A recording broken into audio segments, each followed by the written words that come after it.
Charles, how we doing today, man? I'm pretty good, Arthur. How about yourself? Doing well, man. I'm so proud of you and all that you've accomplished. And I just wanted to talk about some of the things that have made you the now undrafted free agent signee for the Chicago Bears. What was draft weekend like? There were some projections that you might go second or third, but you had the draft party on Saturday. You were looking all fresh. I saw my man D-Roll, saw my man Gerald, Arion, the whole family was there. And you're sitting there, and what are you feeling? I was just kind of sitting there. Like you said, I've seen a lot of projections. I mean, what I've been told kind of from the league and my agent and stuff was rounds 4 to 6. So just kind of waiting, hoping to hear my name called. What's going through your head as, pick number 200, 201, 202, and then they get all the way to 259 and you're not called? I was just doing my best trying to stay positive. Obviously, I was kind of disappointed, but in terms of from a financial, from a football standpoint, it's almost better to be an undrafted free agent than to be selected in the 7th round. So just trying to find silver linings, stay positive, and just appreciate the moment, appreciate being around loved ones, understanding that it's still a great opportunity. And now it's on me, going to make the most of it. But then the Bears do call, right? I didn't really talk to the Bears too much until the deal was done. But so I didn't really speak to the Bears, and a couple other teams reached out. And so my agent was kind of trying to figure out who's offering the best deal. We're looking at roster, trying to figure out the best situation for me, and just trying to make it work. Why Chicago? You played in the South. Now you're going to be in the cold.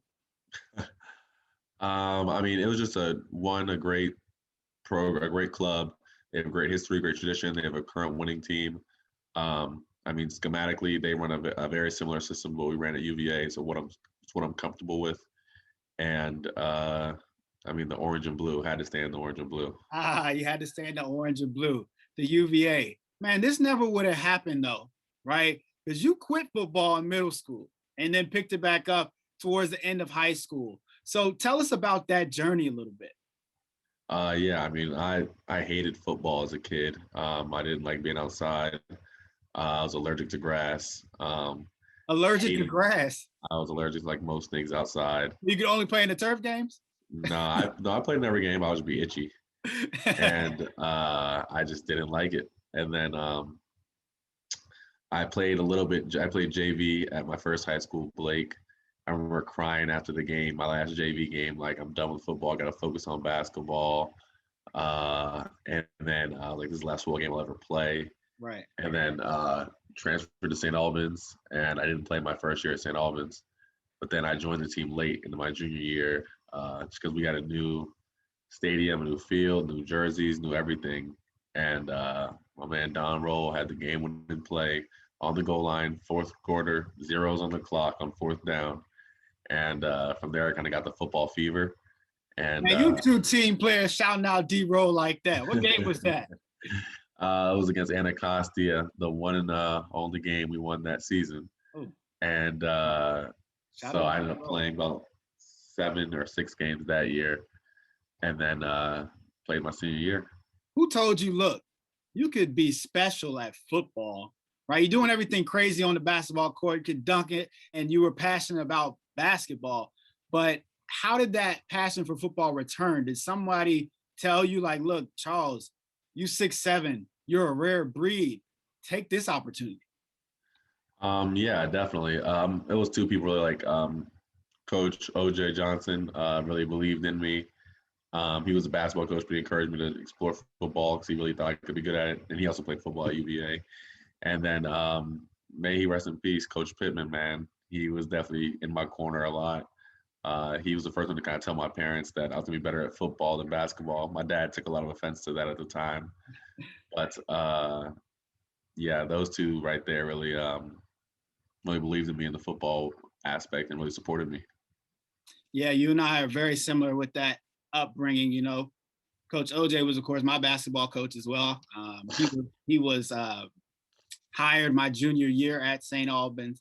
And then I actually played every single season under Coach Pittman in high school, and may God rest his soul. We spoke about, what he meant to hundreds of athletes before, but it was those 2 who both actually played football at UVA, and Coach Pittman was really a legend. What was it like following in his footsteps? It was really cool. I mean, Coach Pittman was definitely a UVA legend. I mean, as soon as I committed, he was so excited for me. I mean, I connected with him, talked to a bunch of his old teammates, and then I remember for his like kind of Zoom funeral service last year, President Jim Ryan showed up and spoke at his funeral, which I mean that's amazing to me. Like he had the president of UVA speaking at his funeral service, and that was so cool to me. Just spoke to the impact he had not only at St. Albans but also at UVA and just on people. I remember there were a couple times I'd see him after games in the parking lot. I'm used to like high school Coach Pittman, but I'm seeing him, after a few drinks in the parking lot after a college football game. There's just a different side of him. Yeah, once you get to be 21, you see the real Coach Pitt a little bit. That's exactly. All fun and games still, though. Exactly. And so that was just really fun. And it was just amazing having them support me.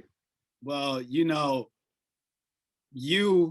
are talking so highly about him, but he would talk highly of you as well. I mean, you were definitely one of his favorites. You might even beat me out for his favorite. I don't know. Because I went and played for the Indiana Hoosiers and you played for the Hoos, his alma mater. So, just may God rest his soul. We spoke about him and how he's just impacted so many and the mentorship that he gave to so many people at St. Albans and NCS and around the Cathedral Close in the DC community. Who were some of your mentors as you transitioned over into college? 2017, you go to UVA, Charlottesville. What was that process like? Definitely. I'll say my position coach, Coach Papinga, was great. Him and our defensive coordinator, Coach Howell, like the two of them, they're like fire and ice. Coach Papinga was much more laid back. Well, I don't want to say he's laid back, but I mean, Coach Howell, like his hair is on fire all the time. Like he's screaming in your face, expletives all the time, like just getting guys fired up. And then Coach Papinga is much more like the dude that would pull me aside, teaching, going over the minor details, all that good stuff. And they really just showed me what it took effort-wise to be successful. And then when I got there, we had he was a fourth year at the time. Chris Peace, he was our big brother. It was him, and it was a bunch of young first years, second years in the linebacker room. He really showed us the way, took us all under his wing.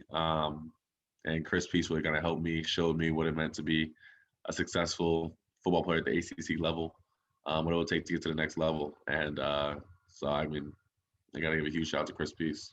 So shout out to Chris Peace. Shout out to those veteran seniors. Veteran seniors in our locker room is what you need to propel you forward. To take a UVA program that wasn't winning much to 2019, you guys go to the ACC championship. Was there a time period in there that either one of the vets spoke to you or, people came up to you after the games? Was there a time period where you were like, oh, I may be able to do something with this football thing? What happened that day? What was that moment like? I guess that aha moment for me was against Louisville back in 2018. I had interception, fumble recovery. I had 2 sacks, 10 tackles. I was all over the field. Leave these stats for anybody else? I was the ACC linebacker of the week, and my parents surprised me with a new car. So it was like the best day of my life. Wow. And I just really realized, wow, I could play at an ACC level. This is a good ACC football team. Lamar Jackson was their quarterback a year prior.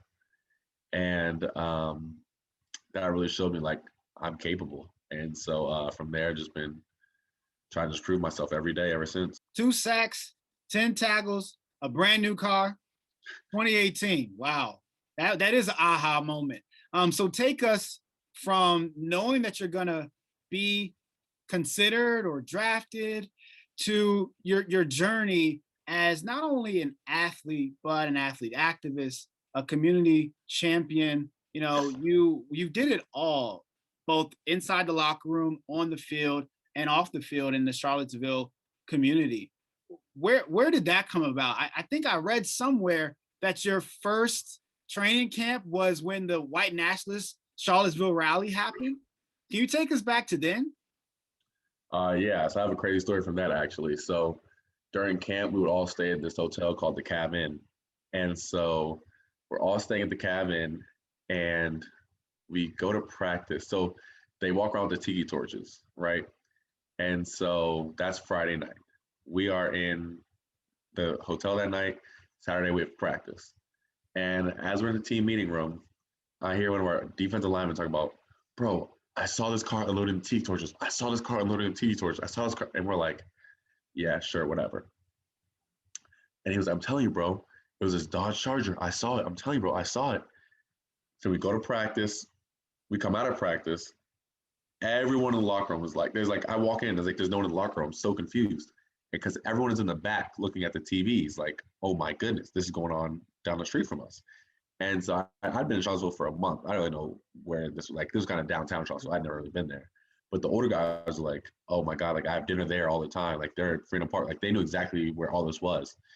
And then when Heather Heyer had her life taken from her and she was ran over by a car, they showed the car on TV and he pointed the car and said, I told you, that's the exact Dodge Charger that I saw unloading the tiki torches from. And it was like, they saw the Charger that hit Heather Heyer and ultimately killed her. Yes, the night before. And they were like, the white supremacists were literally staying at the cab, the same hotel we were staying in. Wow. And it was like, whoa. And yeah, I mean, Charlottesville definitely got a bad rap for that. Like, it was just not a great look. People were checking like, oh my God, you okay? Charlottesville's wet. But I mean, for me, it was like the way the city rallied and came out and said, this is not who we are. Like, these groups came in from North Carolina. This is not who the city of Charlottesville is at all. And really kind of defended itself and stood up. It was really encouraging to me, kind of really reemphasized the fact that I made the right choice. How did that shape your next 4 years there? I will say that just in the discourse of classes, I mean, August 11 and 12 always come up. And it's really just kind of a shared experience that a lot of UVA students have. And I think really kind of brought us closer, if anything. So that moment, that rally kind of galvanized the UVA community. What about the football team?